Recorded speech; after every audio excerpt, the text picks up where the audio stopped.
Comprendre aujourd'hui pour défier demain.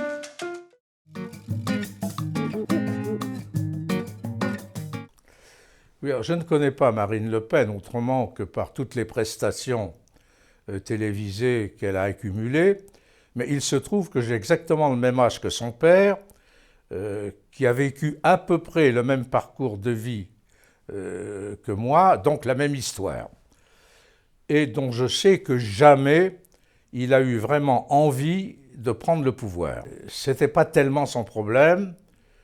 Et d'ailleurs, si sa fille s'est débarrassée de lui, c'est parce qu'elle voulait le prendre.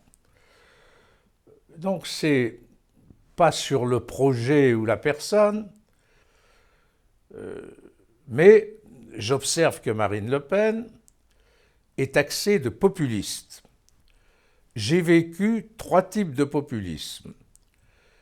Celui qui est né avec le Front populaire et les congés payés, un populisme de type ouvriériste qui a duré jusqu'au milieu de la 4e République, jusqu'à ce que les usines deviennent de plus en plus automatisées et que les tâches ouvrières les plus banales et les plus dures soient confiées à des immigrés.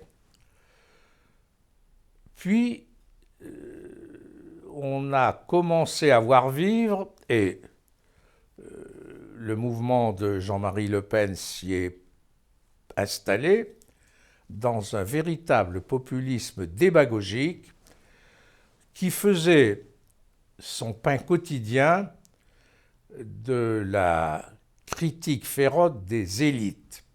C'est un populisme anti-élitiste, qui s'est transporté d'ailleurs dans le récent Front National, dont je rappelle qu'il préexistait déjà sous la Troisième République. Donc, pour moi, Marine Le Pen est une héritière d'un populisme démagogique anti-élitiste. Je vois naître une autre forme de populisme de nature pédagogique qui est en train de s'installer dans les réseaux.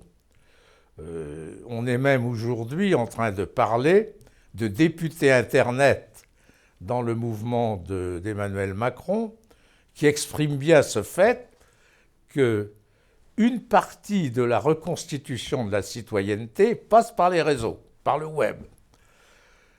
Alors ça va demander du temps, mais manifestement, la seconde mutation du citoyen, engagé récemment avec le smartphone et les réseaux, est en train de se produire par le côté pédagogique qui se développera en matière politique dans les réseaux et dans les échanges entre ceux qui les pratiquent. À voir, mais je ne vois pas très bien comment Marine Le Pen, qui est plutôt porteuse d'un populisme ouvriériste, s'adaptera au populisme pédagogique en étant obligée de quitter son populisme démagogique.